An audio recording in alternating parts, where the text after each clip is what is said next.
Hello everyone, it's Carrie, and today I'm going to show you how to make the background for this card and do some selective embossing for the turtle. So first we're going to just cut a piece of scrap paper, and this is cardstock, and I'm just going to cut it kind of in the shape of a wave. So you have two pieces there to use. And then I'm going to take some Distress Oxide inks, and the first color I'm using here is Peacock Feathers. And I'm just going to ink off the edge of that cut cardstock. So I'll do this at the bottom, starting at the bottom of the card, and then I'm just going to move it up and rotate the area of the wave that I'm using. That way you get some good variation. So these first couple of waves that I'm making are going to be using that Peacock Feathers color. And I'm just going to continue going up the card about halfway. Then I'll move to the Salty Ocean color. Again, I'm just rotating the area that I use of the wave every time, so it doesn't look exactly the same. This is a very easy technique to do and something you can do with minimal supplies. You can use any inks that you have and even use different colors for different backgrounds.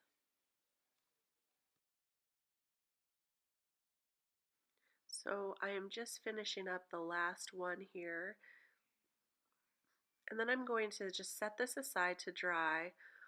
Oh, actually, first I'm going to ink a little bit around the edges of the bottom with that peacock feathers. I thought that it needed a little more blue there. Now I am going to take this Nuvo spray bottle and just spray a light mist over that scene. This adds just a little more texture to the card, and it kind of makes it look like the ocean a little more. I just dropped some water in my hands to drop on there so that I would have bigger droplets. And now I'm going to set that aside to dry. This is the stamps that I'm using, Turtle Love from our Daily Bread Designs. These turtles are super cute. They are cling mount stamps, so you can use your MISTI to stamp them perfectly. And I'll use Memento Tuxedo Black ink because I will be doing some Copic coloring. So I'm placing them in the MISTI, and here I realize I forgot to take out that foam piece. When you're using cling mount stamps, you want to make sure you remove the foam piece so you get a good impression. So I'm just going to ink these up now and probably do a double stamping, sometimes a triple, but you can see that I didn't get a dark enough impression there on the little turtle. So here I'm just going to make sure I get a really good impression there. And there you go. So grateful to have that MISTI so I can double stamp or sometimes triple stamp. So I'm going to be coloring these with Copic markers, and I'm not going to leave in the entire coloring process because I know you probably don't want to see all of that, but I will list the colors here on the screen. On a smaller image like this, I like to start with the darker color and then blend out with the second darkest color and move on from there, moving all the way up to the lightest color. So here I'm just showing you how I am coloring this first turtle.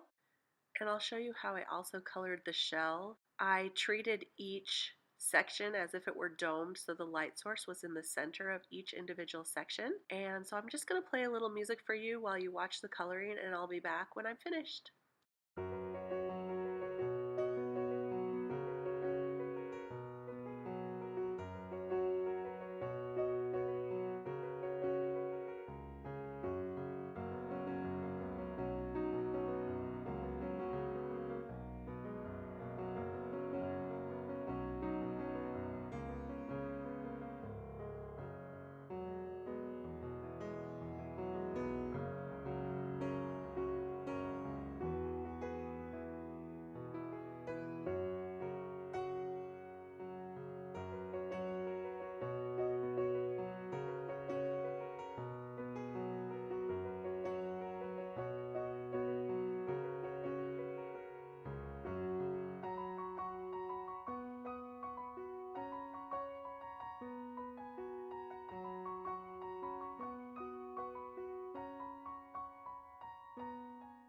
Here's one of my favorite tricks.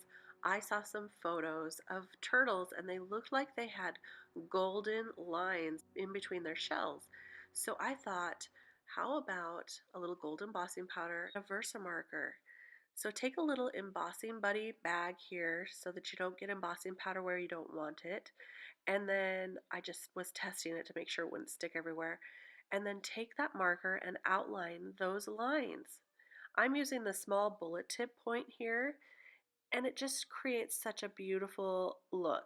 So here you can see I'm putting the embossing powder over the top, making sure I get all those lines, and then I'm going to heat set that with a heat gun. I'm just pouring that embossing powder back into the jar so I don't get it all over the place when I use my heat gun. It has happened. So here you can see, look at how beautiful that gold embossing is on those lines of the turtle. So I'm taking the matching dies. One thing I love about this turtle set from our Daily Bread Designs is it comes with the dies. Yes, it's a stamp die duo, and I love those sets when they have the dies included. It is so great. So I'm going to take this over to my die cutting machine, and you can see here that I have cut these turtles out and they look beautiful.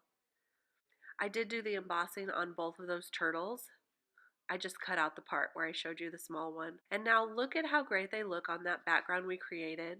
I cut out a couple of these plants. These are from the fancy foliage dies from our Daily Bread Designs, and I thought they looked kind of like coral and that they would be beautiful in gold. Coral is a little magical to me, so I thought, gold coral to match those gold turtles would be really pretty.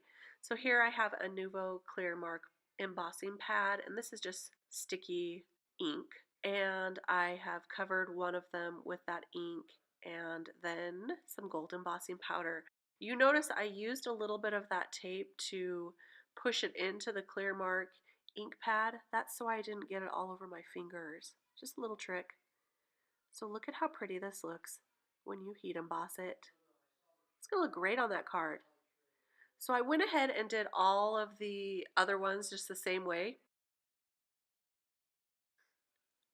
Now we're just about ready to put this card together. The last thing we need to do is to stamp the sentiment. And the one I chose to use for this card is from the same set, and it is Live Long and Prosper. In order to get this straight, I'm using my Stamp-A-Majig, and I'm going to stamp it on that clear sheet that comes with the Stamp-A-Majig. And then a little trick for how to make sure it's straight on your card is to use this transparency grid to line that sentiment up, and then use your Stamp-A-Majig to line that up. And I realized I forgot to tape down the card. So don't forget to tape down your card. Tape it down first. Use your transparency grid to line that up to get it straight. And then use your Stamp-A-Majig so you can stamp that sentiment on. So I'm using VersaFine Onyx Black here, but then I decided to go ahead and gold emboss the sentiment. With this Versamark pad, you can emboss, so I was really lucky. I thought the gold matched everything that we were doing here, so look at that. I've already heat set it, and now I'm placing all the elements. I'm going to attach the turtles using 3M foam tape so that it's a little bit dimensional, and then I'm going to glue down those coral plants using some multi-matte medium. So here's what the card looks like. Isn't it fun to have some blue turtles, gold embossing, and here's a silver card I also did. So much fun. Thank you so much for joining me. I'll see you next time.